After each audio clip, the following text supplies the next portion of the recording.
Well, tonight, TDOT presented plans for the next phase of improvements to the Alcoa Highway corridor between the Little River and Singleton Station Road.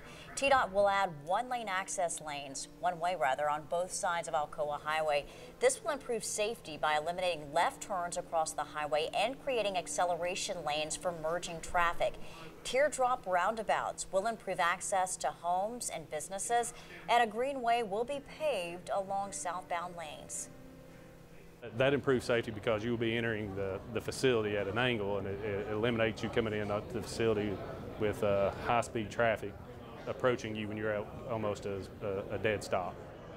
The project is one of 7 on the Alcoa Highway corridor. It's expected to cost $81 million, and construction will begin 2021.